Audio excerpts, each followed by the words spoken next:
Please remember that nothing we say here should be taken as personal advice. The conversation is for entertainment purposes only. If you have questions about your financial situation, please talk to a licensed financial advisor. Let's go. Welcome to another episode of Future Money, where we talk about the technologies of the future that will make you money. All right, well, let's get into it, Hatem. I know up until now we've spent a lot of time talking about market corrections and recessions and a bunch of stuff that is not nearly as fun to talk about. So let's make some more fun stuff this time. I think we've beaten that chicken or whatever the word is. Hatem's from France, guys. We beat a dead horse. It's a horse. I love the chicken. It's my favorite now. I'm gonna start using it. Beating the chicken. No, I mean, listen, market is going through some tough time. We're not out of the woods yet. Yeah. But listen, you can't make money if things are going up all the time. That's correct. That's one of the things that we're here to talk about. The whole point of Future Money is to talk about where can we make money generally in the future industries of the market, technology, etc. So today we're going to focus on what, Hatem? Well, today, I mean, you wrote a fantastic article, which I thought would be a great show to make. And it's called, you talked about streaming wars. You wrote an article 3 years ago about Netflix and all the streaming wars. And it makes sense. We're in Hollywood. We work with a lot of clients who are in the business, as they call it.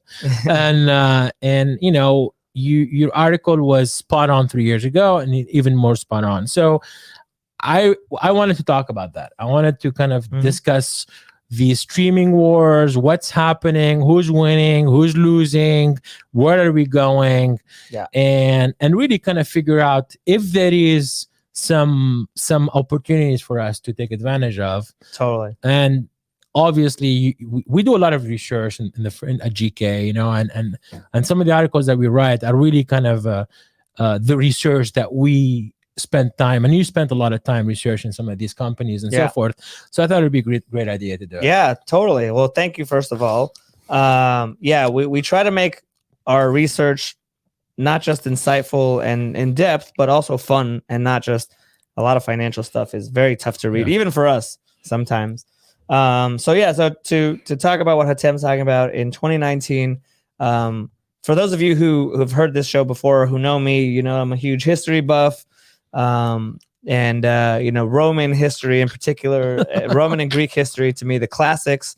I don't know if you know this, Hatem, but my second major was in classical civilizations history. So hell no, I didn't know that. Yeah. So wow. Okay. Yeah. Impressive. So I called it Barbarians at the Gates, to kind of mirror what was going on in the Roman Empire, where a lot of people were banging on the door of Rome to try to topple the mighty empire. And likening it to Netflix, and Netflix being the Roman Empire, because let's face it, up until recently or still, Netflix is the big dog. First of all, question for you. Yeah. How did you end up in finance, bro? Oh my God, dude. This show is only going to be, this is going to be a really long conversation. No, I love barbarian. I mean, listen, you got to appreciate the Greeks. Yeah. You got to appreciate the Romans. They literally started civilization as we know it, right? Yeah. So, the sort of analogy, the quick history recap, just so I won't get too much into the weeds here, but, Rome was basically the Western Roman Empire, stood for 1,000 years almost, and really kind of was the king of the world at its time.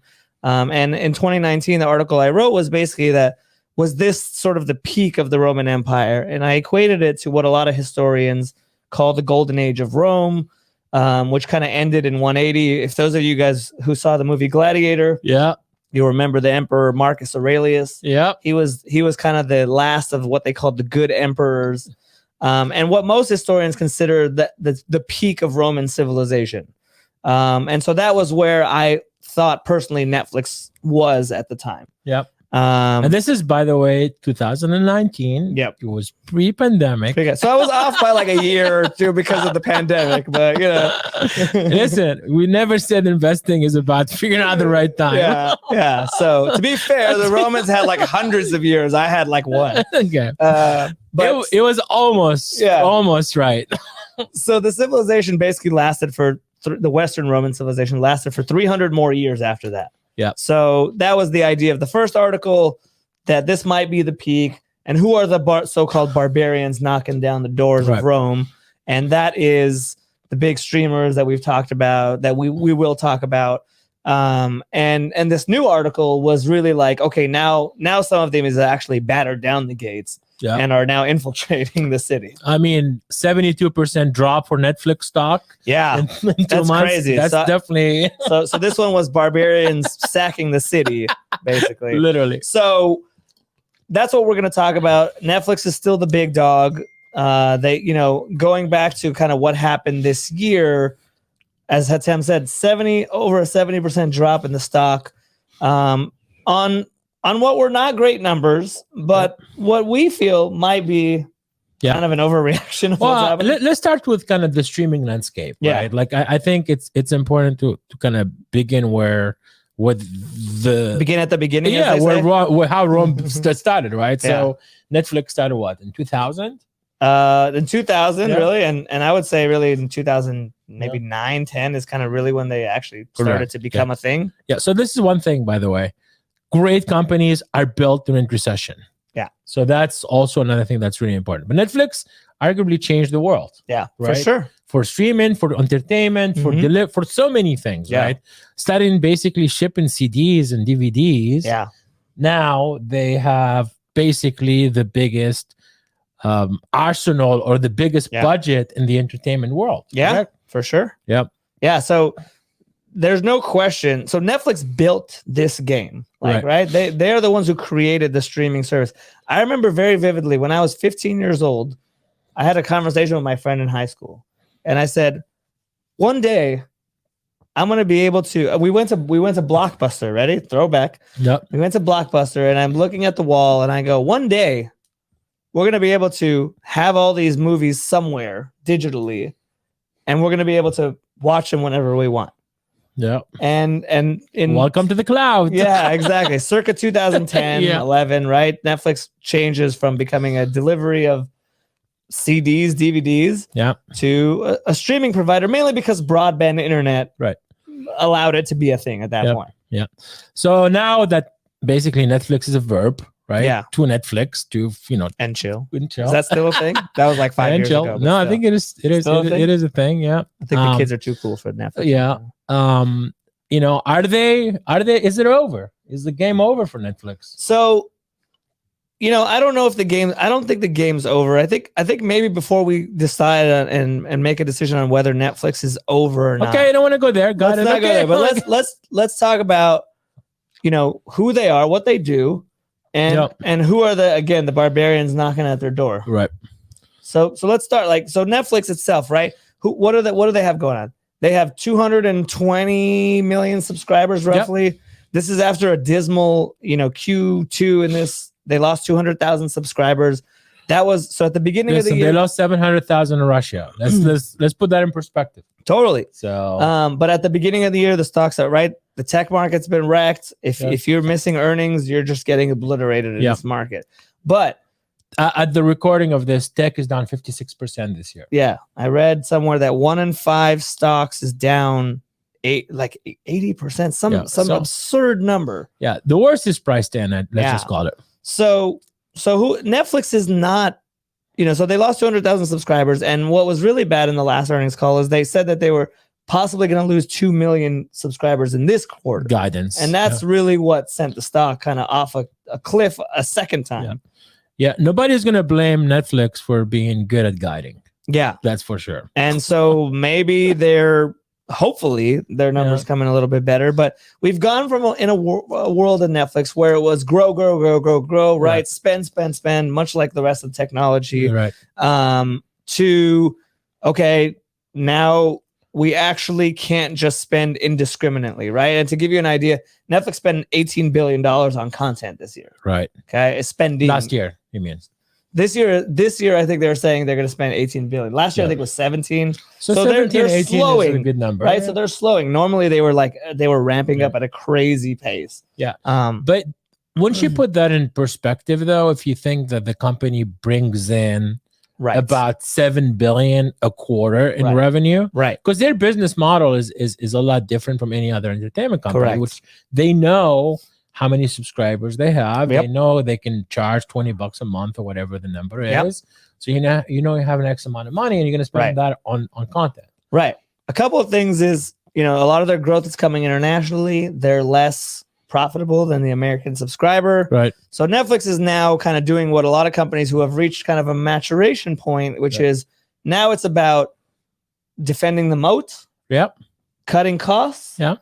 And making the business run efficiently. And Reed Hastings, the CEO of Netflix, is one of the best CEOs that there is. So when we invest, one of the constant themes across all companies is who's managing, who's at the helm, who's captaining the ship. You bet on the horse, not the chicken. Not the chicken. Is your emperor Marcus Aurelius? Yeah. Or is your emperor his son, who ultimately was the beginning of the end? Commodus? I want Caesar. Yeah, they're all Caesar, dude. Jesus, come on, man. I'm not a history major. Caesar from anyway. So they're doing, and I wouldn't bet against Reed Hastings. The guy is amazing. I'm gonna plug probably one of the best books I've read about business. It's called No Rules Rules, which is Reed Hastings' books. Yeah. And really the premise of the book is his story of Netflix, but also how to manage creatives. Yeah. And why Netflix has become one of the most dominant forces in Hollywood and really in technology, because they are so different from any other company. They are very flat as structure, and this could be actually one of the problems now, but this is what created them. Very flat in structure. They pay people very well. Very well. Yeah, the structure, the culture there is very kind of about encouraging taking risks and being very creative and really kind of going after things, but also very cutthroat. So it's really an interesting kind of culture. So if you're interested, it's really a great book to read. Yeah. I know you read that, and I know you talk about that book. And again, so what Netflix is now going to have to figure out is, were they a tech company that came into entertainment, or can they hold their own as a true entertainment dynamo as they've been until now? Because a lot of Netflix's success has come with the giant amount of content that you get for the monthly subscription. Yeah. But they have issues with password sharing. They have issues with is that an issue? I think that's a positive thing. Right? So, well, again, it depends on how you look at it, right? When they were growing like crazy, they weren't worried about it. Now they're all talking about how are we going to get people to stop sharing a password. They said as much as 100 million households have access to Netflix that don't pay for it. We did this straw poll in our office. Do you remember? I remember that. Yeah. There was 0% of people who I think there was like 1 or 2 people who were not sharing their Netflix password with somebody. Yeah, it was pretty pathetic. Yeah. So that's what they have to go up against. Yeah. So how do they change things? Well, right, they can change passwords. I mean, the content is compelling enough. And I think, let's go back. Netflix has morphed in so many ways. Yeah. From basically mailing DVDs to creating a streaming service to creating their own content. Yeah. Right. These are really like 3 huge changes that happened over the last 15 years or so that really it could have destroyed any other company, but somehow they've become one of the biggest players in the thing, and especially making content. Making content in Hollywood is not an easy thing. No, definitely not. One of the arguments against Netflix is they have kind of the shotgun approach, where they make a crap ton of content. Yeah.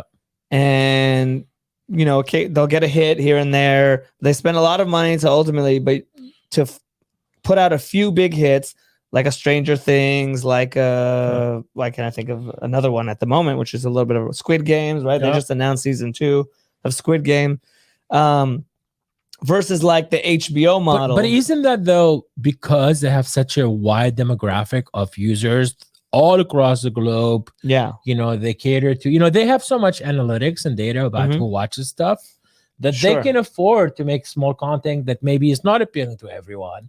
Maybe that's the formula. Maybe we'll find out. So let's, other than Netflix, I want to come back to Netflix kind of at the end and come full circle to answer your original question. Let's talk about some of the competitors and who's knocking down the gates. Okay. So we have a few, we call it the streaming wars, which is apropos to kind of this topic. Right. And but who are the big dogs they're competing against? Because they're competing against some pretty big dogs. Yeah. Right? Apple, Yeah. right? It's like it's hard to compete against Apple with money burning, because that's like me trying to compete with Elon Musk, about like spending money. Yeah, I mean, Apple is. I don't know if they have like 1 foot in, 1 foot out. Yeah, they always wait, but when they do things, they do it really well. I mean, Coda won Oscar last year. Yep. First movie basically Apple gets involved with wins an Oscar. Yeah. You know what I mean? It's kind of, that's how Apple does it. And they have a completely different strategy, which is we're going to focus on content that feels good, family friendly. It's there's really some edgy stuff, but it's not going to be like the Game of Thrones style stuff. No, 100% not. And also, Apple is becoming a software company, which they're going to try to create different ways for you to consume their products rather than just buying hardware. And that's everyone always says, oh, what is Apple doing? What, they're not really 1 foot in, 1 foot out. Apple content is not Apple's game. Yeah. Apple's game is keeping you in iOS for as long a period of time as we can have you there. Right. Exactly. And so this is another way for them to keep people in. I think Apple would probably make more money selling, I don't know, watches in one day than if their content would ever. Apple, here's a stat for you guys that'll just blow your mind. Apple generated over $100 billion in profit over the last 12 months. Profit, not revenue. So they can. I think that's a GDP of probably, I don't know, top 30 countries in the world. Yeah. And so they can spend just to keep people on their system. Right. It's more like, again, if we're using the history analogy, we're spending money, we're building towers to defend our moat, to defend our castle. Right. Versus Netflix is spending money because that's their entire existence. Right. It's their business. Yeah. It's their business. Right. So Apple can throw a wrench into them. And to be clear, Netflix, I said, has 220 million subscribers. Apple, depending on who you ask, because they don't release these numbers, has around 25 to 50 million. They have 1 billion users, though. They have 1 billion users, and that's the thing, right? So if it's $5, if everybody pays $5 and they can get 10% of the people, right? So that's the thing. And they focused on, again, not quantity, but quality, big names. They hired some really smart people in Hollywood. For sure. Ex-head of HBO. Went to Apple. Who was one of my clients worked for him and said like the second that person left HBO, he was like, I'm out. Yeah. And so this is who they're playing against, right? This is the juggernauts with unlimited deep pockets. And Apple's going to spend around $10 billion this year, but that's a drop in the bucket for them. Oh, that's nothing. Right? That's nothing for Apple. So its spend is Netflix going to outspend Apple? In the grand scheme, probably not. Apple can afford. I almost don't see Apple a direct competitor to Netflix in many ways. No, I think it's. I don't think they kill them, but I think once again, my article talks about this. The Roman Empire didn't fall because one group of people sacked the city. It was a group of tribes all over Europe and the Middle East and North Africa that kind of attacked different weak points of the empire, which ultimately brought it down. Right. So that's kind of what I look. And again, I'm not saying that Netflix is over. I actually don't think that they're over. But this is the kind of ideas. Netflix. We have Amazon. We have Apple. We have Amazon, another company that's willing to spend big money to compete in this space. Amazon is a player. So Amazon, even though they don't charge, or they charge Prime, right? They give this for free to Prime users. Amazon is spending real money in Hollywood. For sure. I know. Maybe Bezos likes to hang out with Hollywood stars. I think it's clear that he does. I think he likes that a lot more than running Amazon. Yeah. Also, it's more fun. Also, he seems to be working out a lot. And a lot. But Prime to me is funny. It's interesting. So Jeff Bezos kind of made it clear before he left that he wanted to turn them into a big player, right? Yep. So he buys MGM. Yeah. I have a good friend who's a literary agent for Amazon Studios. And so I have a bit of an insight as to how their process is. And it's really fascinating. They are really trying to go after stories that are not told. They are really trying to figure out, how do we tell stories better and so forth. I was to say, except for the Lord of the Rings that they paid $1 billion for. I mean, think about that. They're going to pay, what, $100 million an episode? $1 billion for the whole series. Yeah. $1 billion. I mean, I feel like Dr. Evil. $1 billion.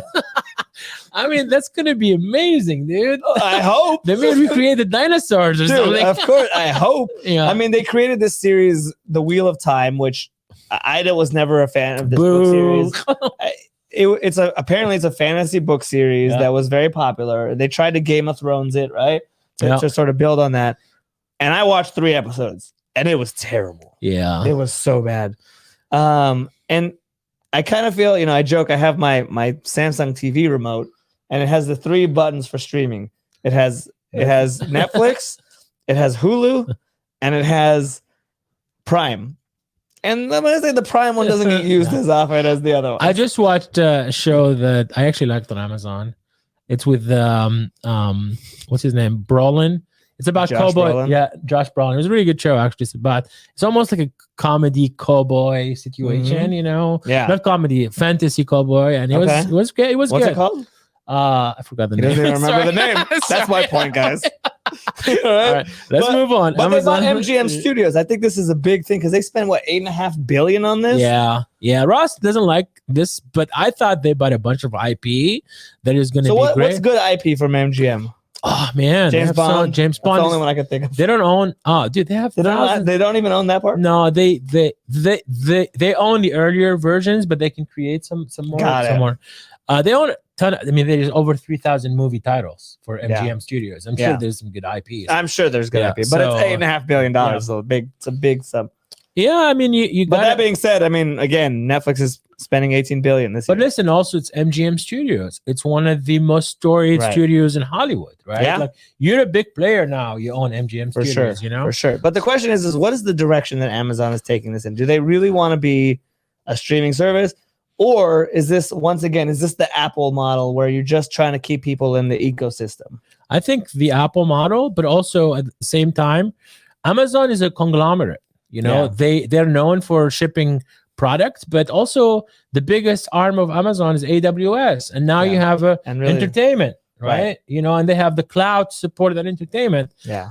So I think that's also like the way that Amazon thinks of its business is create different massive businesses together. And So again, they have deep pockets, right? Yeah. And this is another challenge that Netflix faces is the people with the big money. Yeah. Right. So Apple and Amazon are the big money. I think Google tried to get into this space a little bit a few years ago. Well, YouTube. Not forget YouTube, because I think YouTube is a little bit different. It's not necessarily a streamer, right? But they have it is a streamer. It's just all the content is free. Right. But they're not content creating, basically. Right, It's user generated content. Right. And they tried. So if Netflix, Cobra Kai, which is now on Netflix, was actually a YouTube show. That was very, very popular, wasn't it? It's a great show, by the way. Okay. If you grew up in the 80s like I did and you watched The Karate Kid, it gives you everything you want, all the cheesiness and the throwbacks to the 80s, but still a really good storyline. Yeah. Not unlike Maverick with Top Gun, which was awesome. So that's Amazon, right? What else we got? Then HBO. The unwanted child. I mean, it's been like it goes pushed HBO, around, and it goes to AT&T, and then it's the DirecTV, then AT&T. Now it's Discovery. Like I can't even keep track. Honestly, I mean that whole. And there's their crown jewel of entertainment. Oh man, awesome stuff, stuff. But I think when they were with AT&T, that was such a weird marriage. Like really, like you got this Uber, telecom dudes owning liberal Hollywood. It was weird. It was weird, and it was like because it's like AT&T, DirecTV, and HBO. It's like that would have been an amazing portfolio of stuff in 1996. Yeah. Well, let's call it what it is, though. That merger was probably the largest destruction of shareholder value we've seen in history. Well, the Time Warner. Time Warner, yeah. Oh, it's funny. Time Warner was. It was the other one. Yeah. Don't touch Time Warner. Yeah. But anyway, I think AT&T lost $70 or $80 billion in that deal. It's pretty bad. Pretty bad. Yeah. So now it's no longer it's Discovery, right? Right. Which is arguably a very, very smart entertainment. It's John Malone's original company. Mm-hmm. Zev Love is the new CEO, becomes the new sheriff in Hollywood now. I mean, HBO has some of the best content on TV, but they've lost a lot of good talent. I think They lost a lot of talent. So, HBO is kind of the anti-Netflix. So Yeah. HBO was the original Netflix, right? If you Correct. go back to like the 80s and 90s, they created this premium Yep. content creation. And we obviously know they had shows like Curb Your Enthusiasm, The Wire, The Sopranos. Yep. Oh, you But- can go on But Game of Thrones. Game of Thrones was their peak, Yeah. right? That at that point, now I don't I'm know, sure the- The Sopranos. The Lakers show is pretty good. Come on, dude. I mean, it's good, and I'm a Laker fan, and I loved it. But it's no Game of Thrones, which was just a worldwide phenomenon. Yeah, that's true. That's a good point. And again, I'm sure in 5 years I'll go, oh, remember when so and so came along, and but Game of Thrones really kind of was the content peak, I think. Yep. And like all shows, it ended, and what's left is. Okay, they have some good content, but what they do is they do the opposite of Netflix. Is they create a couple of really good shows, Yeah. and not a lot else. Yeah, but that's the old Hollywood Right. model, right? Right. Like you kind of build franchises, you have creative kind of ownership. Yep. You figure out, okay, this is the best story that we're going to tell, and everyone is going to get around this story. And they spend a ton of money. They hire good directors, good actors, and so forth. Right? Absolutely. And this is actually what I like of what HBO has done recently, because they understood that. They understood that Game of Thrones had peaked and all this kind of stuff. So just to give you HBO owns the rights to a couple of really big franchises. Right? One of them is the DC Comics universe. Yeah. That's your Batmans and your Supermans. It feels like every week there's a new Batman movie that comes out. Yeah. I saw there- Netflix has something around that coming out. No, DC Comics? No. I don't know. Maybe not. So HBO owns that the DC maybe- universe. It's Warner Brothers technically owns the rights to that, Okay. which is owned by HBO, blah blah blah, or part of the conglomerate, etc. Right. So they have the DC Comics. They have a bunch of things. They're trying to create the Disney Marvel comic universe thing over there. Right. Another thing they have is the Wizarding World that they're calling it now, which is the Harry Potter series. Right. Right. So we all thought Harry Potter was over. Apparently it's not. They have all these prequels, and I saw something so I interesting. thought we canceled her. What's her name? Oh, J.K. Rowling. Yeah, we canceled her a while ago, but apparently she's back. doesn't prevent people from making Harry Potter movies though, Yeah, because they make $1 billion every time. totally. But now they have these new prequels. The Secrets of Dumbledore was this last one, but they did something super interesting, and maybe this is kind of a testament to their Discovery mergers. I watched this show. It was a show basically about how mythical creatures, like where we got the ideas for certain mythical creatures. And it was like a Discovery show kind of channel. Okay. But they branded it as the Wizarding World of Harry Potter, Okay. mythical creatures, blah, blah, blah, blah. And ultimately what was ultimately just a regular Discovery Channel show now has the Harry Potter's magic fairy dust sprinkled on it. Got it. So Trying to mix both. exactly. They're trying to create this sort of merchandising, this platform, this ecosystem of franchises. Yeah. By the way, Discovery has your 600-pound neighbor or whatever gorilla, and they have a ton of really shitty channels. They have TLC, I think. Yes, they do. They have a lot of kind of not very good content. So hopefully that kind of marriage blends good content from HBO into Discovery, because I think otherwise. Yes, exactly. It's a slide to the bottom, Yeah. So I want to shift now to talk about what I consider the biggest competitor to Netflix. The who's gonna so-called sack the city. The Goths. For those of you who don't know, Rome was sacked first by the Goths. Yeah. And they're the ones that ultimately got into the gates. So in my opinion, this could be Disney, and Disney has some great stuff. They have some challenges also. Yeah. But I think let's talk a little bit about Disney. Well, Disney is the biggest. Right. It is the biggest player. Bit late to the game, right? On the streaming game, sure. Yeah. But remember that Disney it's unlike Netflix, right? It's kind of like the difference between the airport in Dubai versus the airport in LAX, right? Versus LaGuardia. Exactly, LaGuardia. Right? That's what it was, right? Yeah, LaGuardia. So it's like you build a brand new system. It's much easier to make it efficient. So true. Versus Disney is a 80-year-old company. Yep. They have a ton of franchises, a ton of old media stuff that they kind of have to bring into the fold. Yeah. 100%. Disney has about the same amount of subscribers as Netflix, 200 million, I think, roughly. Yeah, that's kind of like, those numbers are a little generous, let's say, because in reality, the way, the actual subscribers is that Disney has like 138. And if you count, because Disney owns Disney Plus, they own Hulu, and they own ESPN Plus. Yeah. So the people who have each of them kind of count as three. Yeah. Not really. And they also, I think, double count the Indian, subscribers. Well, I don't know if they double count, but so this is one of the challenges that Disney faces right now, right? Yeah. So to talk about the Indian, the hotspar, they're gaining these for what? What? Because they're getting just phone subscriptions, basically, for cricket. Yeah, for cricket. They're spending an exorbitant amount of money. Well, no, they lost that auction, actually. They now did, yes. Yeah. So that's what they were getting. Yeah. So that's the challenge they have now, is most of their growth was coming from that market, but it was growth at loss, basically. Right. Yep. So, listen, Disney, regardless of how we miscount, and I want to talk about the miscounting and advertising eventually, because that's really funny. Because Netflix stock is down 30% because the subscriber number is down, right? So the number of subscribers is actually really, really important, right? Yeah, for sure. But with Disney, for example, they have some of the best storytellers. Yes. Right.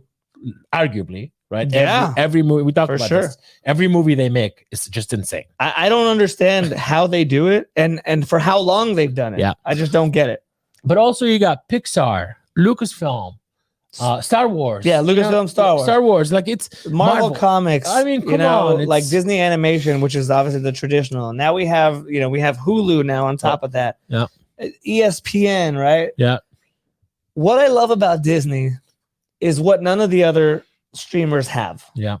And it's what I call the entertainment ecosystem. Right. Okay. And I'm going to use Marvel, and I love the Marvel movies. Right. I like to blame it on my son, but it's really me who likes the Marvel movies. It's okay. No, we both love it. We're all young at heart. I'm it's good. Fine. Don't have to grow up. What I love about Disney is they create this scenario where you have to watch all their content to understand what's going on. Right. So I'm going to use the Doctor Strange movie that just came out as an example. Okay. Normally speaking, you have a movie, you make a movie about whatever, you release it, it goes into theaters, makes whatever it makes, then it goes to streaming, DVDs, whatever.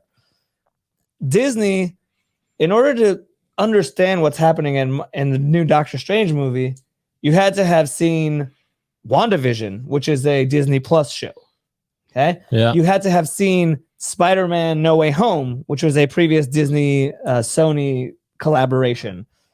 And you also would have had to see the first Doctor Strange and basically a myriad of other Avengers movies to kind of understand. Geek at heart, baby. Let's go. You lost me. Listen, but this is my point, is that if you are a fan of these movies, you kind of have to know the storyline. Yeah. And you have to see all of them. And I know many people, I was kind of joking the other day because when my son is reading the Harry Potter books now, and he really likes them.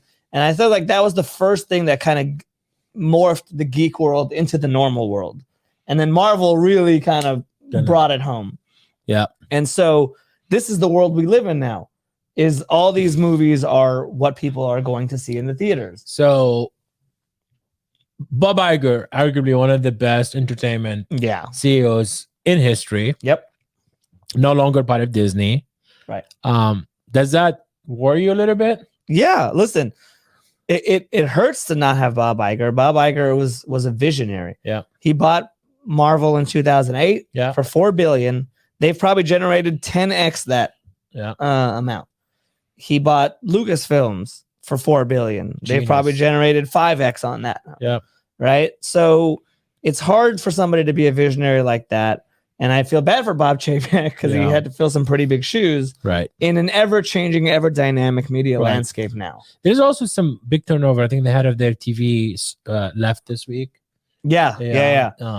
not a very good fashion either. Disney does not have a history of I know a lot of people who work or have worked at Disney. Yeah, they don't have a long history of having satisfied employees over the long term. Right. I think also the mergers, like they bought Fox, absolutely. You know, so a lot of the executives came from the Fox side, and that just the Disney Fox did not really mesh that well. Yeah, totally. Yeah. But think of what they inherited, right? Yeah. So Avatar, they're making like, I don't know, 65 Avatar movies coming out. I don't know. Huge. So that's Disney's now also, right? Yeah. And so Disney is creating, again, this ecosystem that you have to be a part of. Yeah. And the thing that Disney has that nobody else has is, have you ever seen the movie Spaceballs? The Mel Brooks movie? This is my favorite part. Yogurt, the yoga like character, and says merchandising. That's what Disney has that nobody else has. You just went to Disneyland. I just went to Disneyland with my kid. How much money did you spend? All of the money. All of the money. They emptied out my bank account basically. But it's like you go there and you go on to Disneyland, and everywhere you go, there's an opportunity for you to spend money. Yeah. And when you're online, there's an opportunity for you to spend money.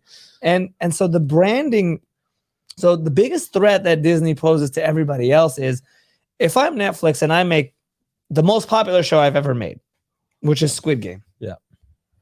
Yeah, I could try to brand around that. They kind of tried half-heartedly.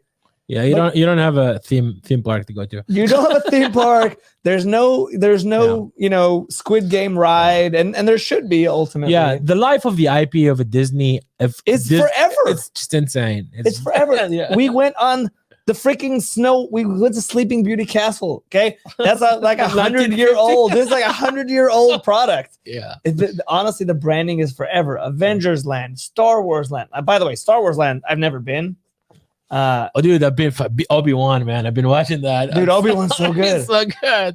That's my point. Is it's all involved, and Star Wars Land is awesome. By the way, my son built his own lightsaber. Spent like $40 building this piece of plastic, and I'm just like, what am I doing here? And I'm like, Yeah. So they have something that nobody else has. Yeah. And that's Marvel. That's whether it's Star Wars or Marvel or Disney princesses. Like, think about Disney princesses. Okay. So we hammered that. Yeah. We hammered that. Chicken? Wait, it's not a chicken. It's not a chicken. It's not a chicken. I'm kind of hungry now. Okay. Beat a dead horse. Beat a dead horse. Okay. So let's talk about. Actually, before we move on, one thing. Do you think Disney should sell ESPN? Because I think it's a non-core asset, and buy Roblox. Sell ESPN and buy Roblox. No, I'm gonna say no. I'm gonna say no. I love how much you thought about that. I'm gonna say no because live sports is really kind of the only thing that keeps the cable bundle together. Yeah. And I don't even know that the cable, like, we've kind of come full circle, right? We had the streamers that kind of disrupted cable. Yeah. And now we have now I'm just like, I have 62 apps on my screen, but I somehow have to figure out which one has what. Yeah, it's kind of crazy. So we've kind of come full circle, but ESPN, like live sports, is something that it's the only thing that you can sell big time advertising on, I think. It's true. I'm watching, as you are, the NBA finals. It's amazing. I'm hoping the Celtics lose. Of course. I watched Winning Time and I watched the Magic thing, and it renewed my vitriol for the Celtics. Not if Curry shoots 14 points. So. Well, to be fair, he did carry them the other 4 games. Yeah. Okay, so we so now let's talk about the lesser known barbarians. Yeah. So Paramount. Yeah, I mean, we know CBS. We know them. They're an old. This is Warren Buffett stock now. Love it. Yeah. So ultimate value, piece of shit in my point, in my opinion. Words have been mixed. Yeah. Piece of shit. But they own, CBS, Comedy Central, MTV, Nickelodeon, Paramount Pictures. Some. Yeah. What movies are in Paramount? I mean, I know their logo and the mountain, but like, I don't get. I'm trying to remember what they own. Dude, they have 40 million subscribers. And honestly, I bet a lot of that is because of sports. It's got to be Premier League. Yeah. Premier League. Not just Premier League, Hatem. The Super Bowl. Our That's football right. too, okay? The Not Super just your football, but our football as well. Right. Right. I Not think just the Super Bowl, but every Sunday football was on CBS. Okay. Yeah. Okay. I think a bulk of their subscribers came from the Super Bowl. They do, yeah, true. But they do March Madness also. So CBS, not necessarily the Paramount Plus, but CBS has March Madness and college basketball. So a lot of their business, core business, is actually sports. Yeah. And then the last one is really oh, by the way, sorry, real quick.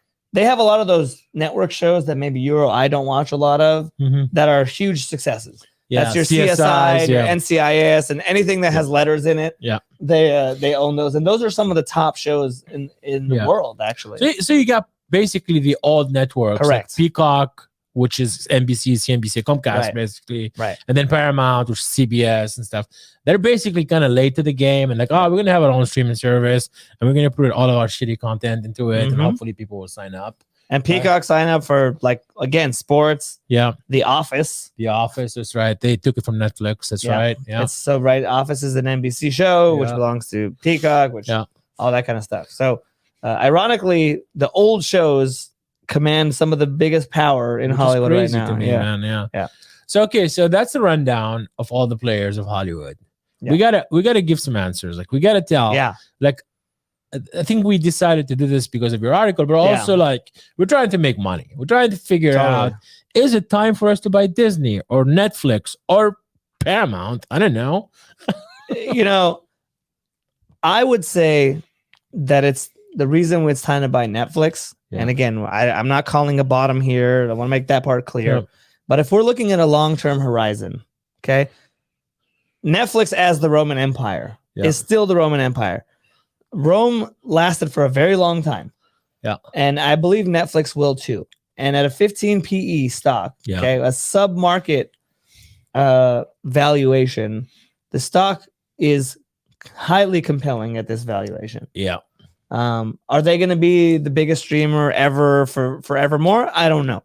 But I do think that they will be in the top 3 players, in the top 2 players for the foreseeable future. I think if I had to, like, if someone told me you're going to have to delete all the apps from your Apple TV, and then you're going to keep only 3 apps, right? That would be Netflix for sure. That would be my Apple, because I really like Apple, like their content. Okay. And maybe Amazon. Yeah, you're going Disney. Apple. Disney.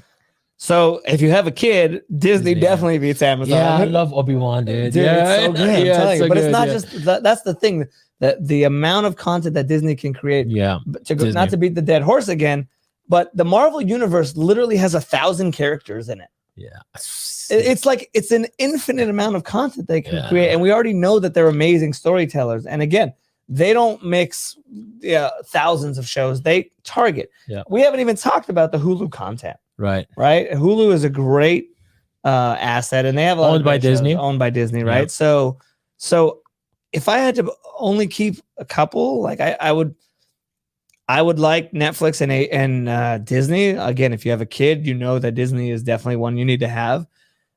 HBO is kind of where I go for my like movie nostalgia. Dude, I want to keep HBO too. I love HBO. Yeah. So I if I had to like separately pay for Prime Video, I definitely would not. Yeah. That's to me like the difference. Okay. But HBO is really like where I find like some key content, but also where I go see old movies that I want to watch. Yeah. Like or other movies that I haven't seen. They're kind of the place to go. Okay, so there's a lot of fucking content. Exactly. Come here for content curation. That's what we agree on, right? Do you feel like maybe there is too much content? Yeah, absolutely. Yeah. I mean, we haven't even talked about YouTube, TikTok, all these other video games. Like, there is such a high competition for our eyeballs, right? And there's just, you only have so much time in the day. So rather than obviously, if you're staying home 12 hours a day to watch content, then you could do it. Great. But there's only a finite amount of time. So I think the big franchises ultimately win, and Netflix wins because it has the first mover advantage still. I don't care what everybody else does. Yeah. Netflix started this game, and it has 220 million subscribers still. Yep. And if they're paying 10 or 14 or $20 a month, depending on where they are, it's a ton of money. It's a ton of cash flow. And what is to quote one of our managing partners here who loves to quote Warren Buffett, happiness is positive cash flow. and Netflix has cash flow for sure. $2 billion profits last quarter. Yeah. $2 billion. Yeah, exactly. Yeah. So I mean, we haven't talked about them trying to get into advertising, them trying to get into video games. So that we should talk about that real quick because that's a big one, right? When the stock dropped 33% after their earnings call because of their miss and lower guidance, the one thing that Reed Hastings did is they said they're going to get into advertising for a lower tier so they can increase the ability of Netflix to subscribers. Yeah. And that's something I think that's very positive because they're willing to really change and willing to adapt when things are not going the way that they were supposed to go, right? Yeah. And that's I think a great executive team can do is understand the dynamics and when they need to change. And that's why there is a conversation about them probably buying Roku, because they did not want to build the advertising infrastructure internally. So by buying a Roku or another company, they can just have an ad network already ready to go and maybe some distribution.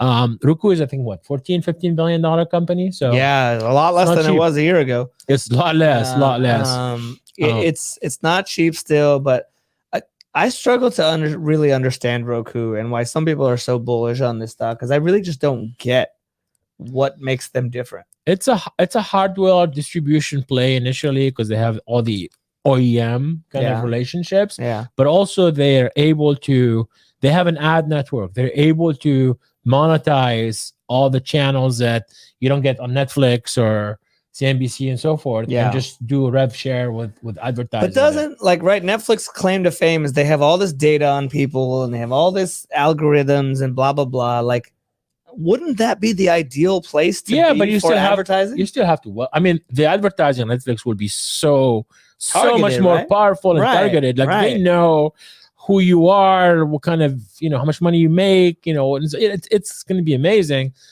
Although my experience with Netflix is going to be without ads. I will never want Netflix to have ads because that's not how I'm used to. Yeah. Right.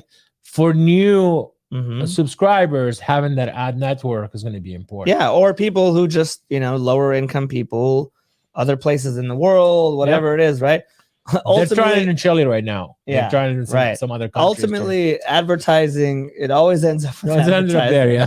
And we know it, whether it was YouTube, right? Remember we used to get YouTube with no advertising? Yeah. That doesn't happen anymore. So there's a lot of stuff that Netflix can do. Yep. So again, it's a question of, can they execute once again? Can they reinvent my daughters are on Netflix. I agree. And again, I don't know, to ultimately end with, I think we've kind of beat this dead horse, as you like to keep saying, right? Yeah. I'm betting on Reed Hastings and Netflix. Yeah. I think Disney has a great runway ahead of it. I think HBO and Discovery are interesting. I wouldn't call them great, but I would call them interesting. Again, at these valuations, there's a lot of cheap stuff now. Yep. Right. One thing people forget during these downturns is there's opportunities, major opportunities here. And that's what we're thinking about all the time. Yeah. And that's exactly what you want to be looking for, right? Like, if things were going up all the time, that's what we said at the beginning. Yeah. You won't be able to buy low, right? So that's what we're looking for. Exactly. But going back to this content situation, definitely too much content. Yeah. We got to adjust to the fact that we're not watching as much TV because the world is reopening and we're going to weddings and traveling and stuff, For sure. So you got to kind of change the lens by which you look at the stuff and understand that some of this shitty content is not going to make it because so much competition for my eyeballs, right? We have companies that we haven't even talked about that have sort of like come by the wayside, like what was it, Tubi? Yeah. And it's part of Paramount now, I think. Is it? Oh yeah, somebody bought them. Yeah, CBS bought them, and then they became part of Paramount. Yeah. And then there's what's the other one? You know the one I'm thinking about, the one that Brad likes. What's that? The one where you also used to watch soccer. Fubo. Fubo. I have Fubo at home. Yeah. How's that? It was good because I like to watch BEN, which is the French soccer league. Huge market. PSG, dude. Dude, I get it. I get it. I get Me it. and Elijah watch it. I once again, so Fubo has an audience here. There you go, part of the streaming wars. Yeah, I would call that more like a, not a barbarian, but more like a gnat. That's, totally. Like a gnat. That's really Sorry, nice. Fubu Yeah, executive. but let's not forget that insects can transmit disease that ultimately bring down an empire. Totally. Wow. So to wrap up this storyline, I think as the sort of barbarians at the gates thing, the analogy again that I drew is, Rome was sacked. It didn't get taken down for another 66 years or so until actually Rome, the Western Roman Empire, fell. Yeah. And then the Eastern Roman Empire lived for another 1,000 years after that. Yeah. Okay. So Rome was around for 2,000 years. Ted Sandros and Reed Hastings are still going to be Caesar. Exactly. Exactly. So if I had to bet on a company surviving this, I would definitely be betting on Netflix. Yeah. And I love that we could share some of the conversations that we have, and thank you, Ayal, for all the research you've done on Netflix. Now hopefully you can make some money. Yeah. I hope so too. Yeah, for sure. All right. Cheers.